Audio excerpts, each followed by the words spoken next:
Well, welcome to class. Today we're going to start you on your journey of learning how to program in Python. Today's lesson is fairly straightforward. You've probably seen some of this in middle school and high school algebra.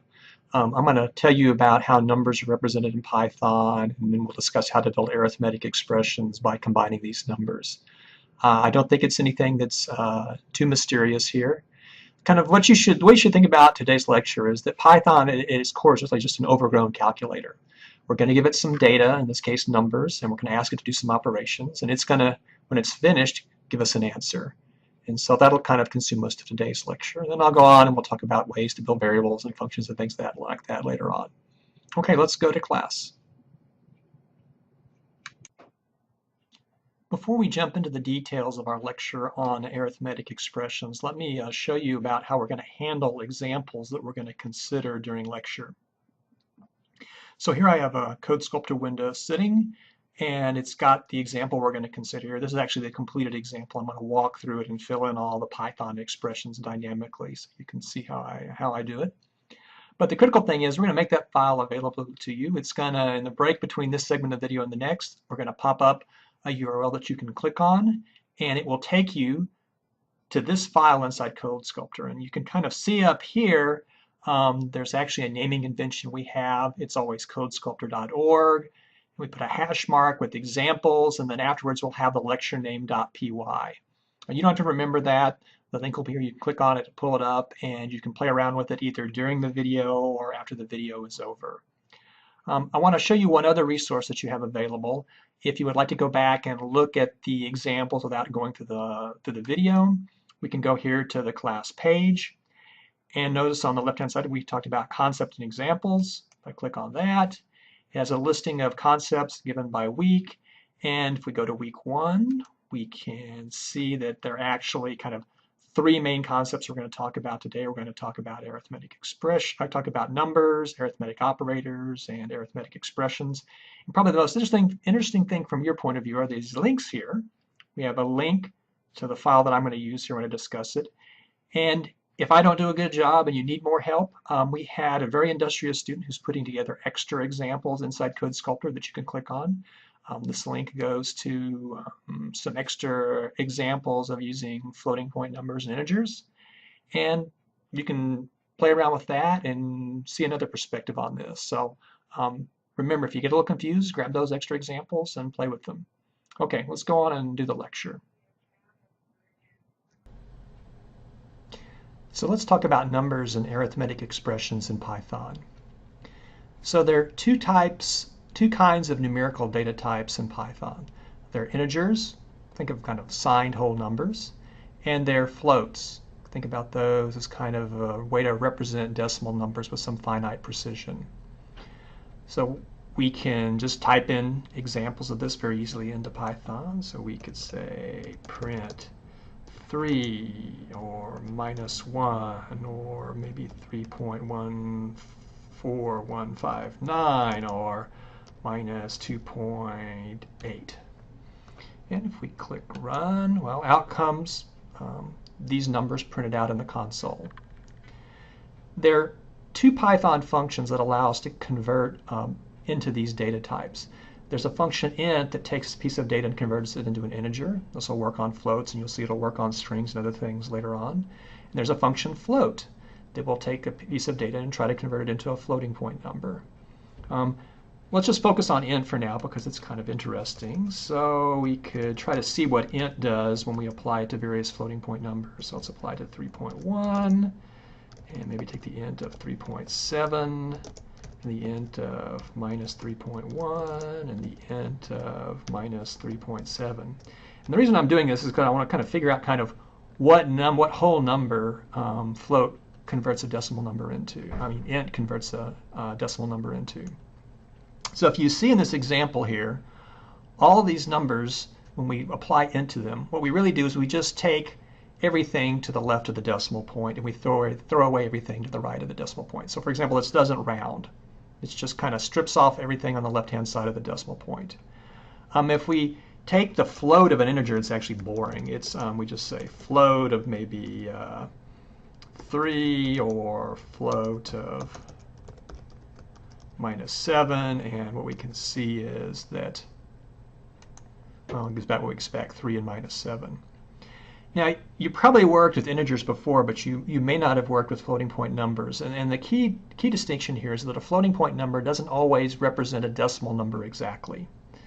There's kind of a scene, if you're a fan of the old-time original Star Trek, where Dr. Spock terribly confuses the ship's computer by commanding it to compute pi to the last decimal digit.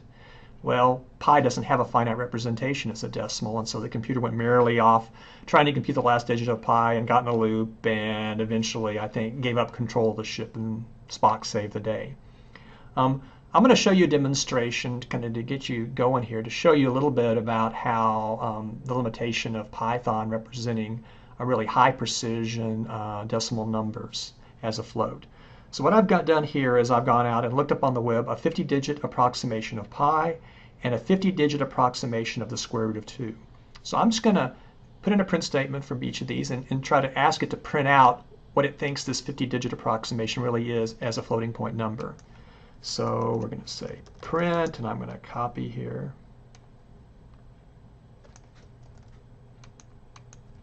This is my representation for pi, and I could say print, and I'll copy this long representation for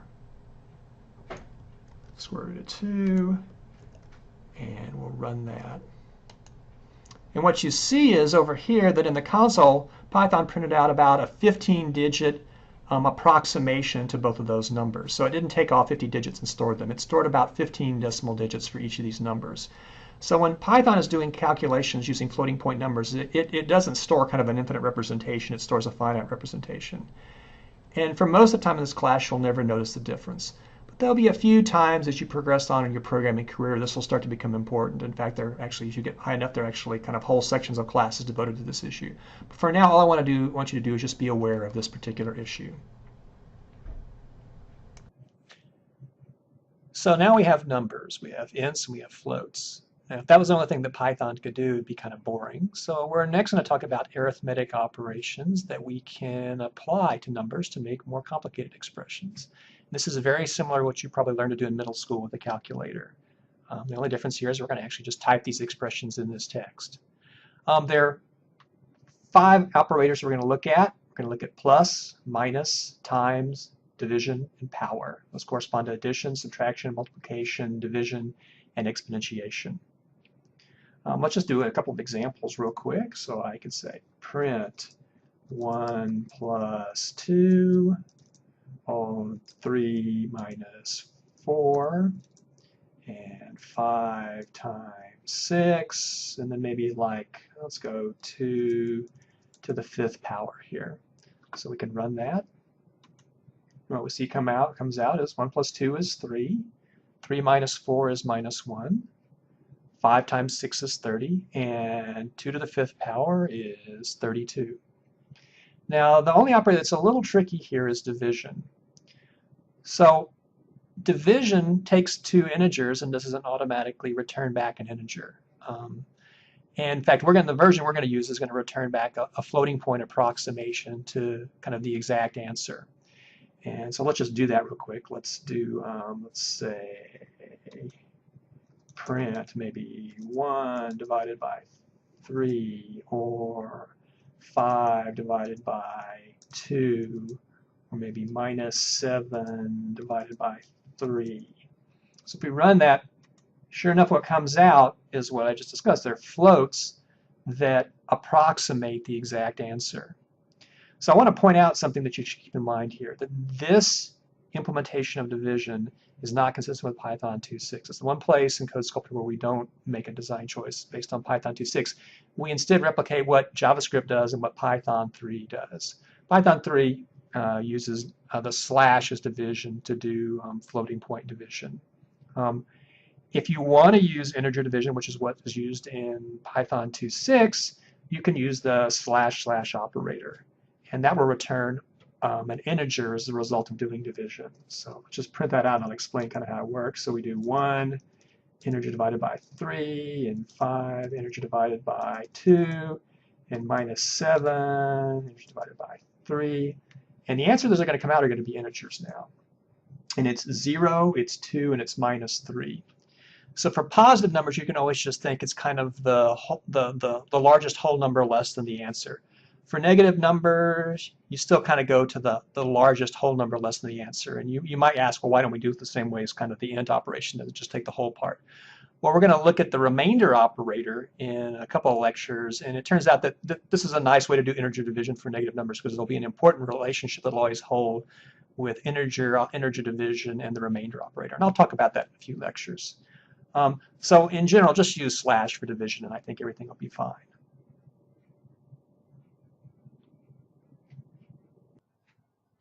So to finish off the lecture, we note that we've got the ingredients to do something interesting now.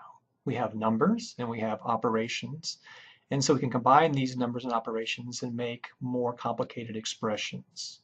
So what's an expression? Well, it's either a number, or it could be two expressions combined with some kind of binary operator, an operator that takes two inputs, something like times or plus.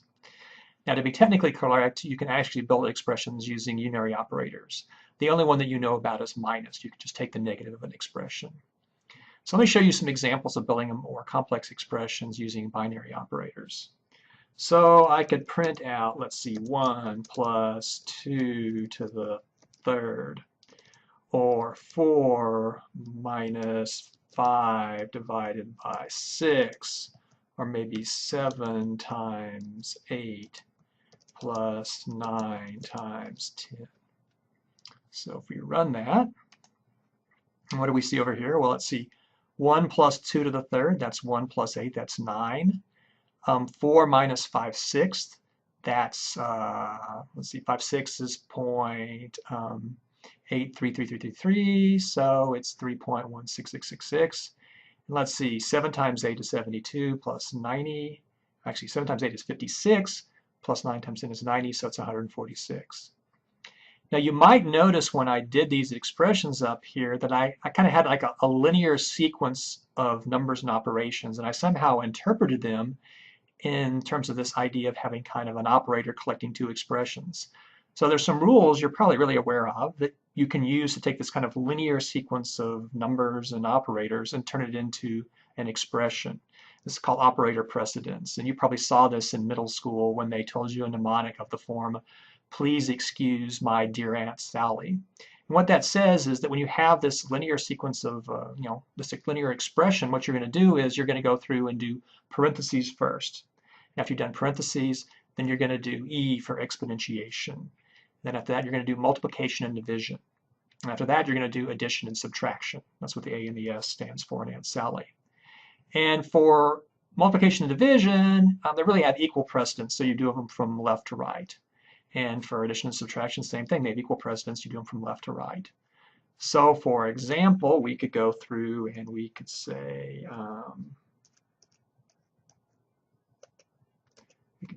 print 1 times 2 plus 3 times 4. And the rules of precedence say that multiplication comes before addition. So we can say 1 times 2 is 2 plus 3 times 4 is 12. And so run that, and sure enough, we get 14 back from both of them. Note that if you would like to override this and do this in a different order, you can always use parentheses. So we could say print 1 times 2 plus 3 times 4. And now the rules of precedence would say do the parentheses first. So that'd be the same thing as print 1 times 5 times 4. And we get 20 for both expressions. So I think that's probably pretty clear. I suspect you've done this before. So that's our lecture on arithmetic expressions. I hope you've got a little bit of an idea about how to start doing things in Python. I'll see you back in a little bit.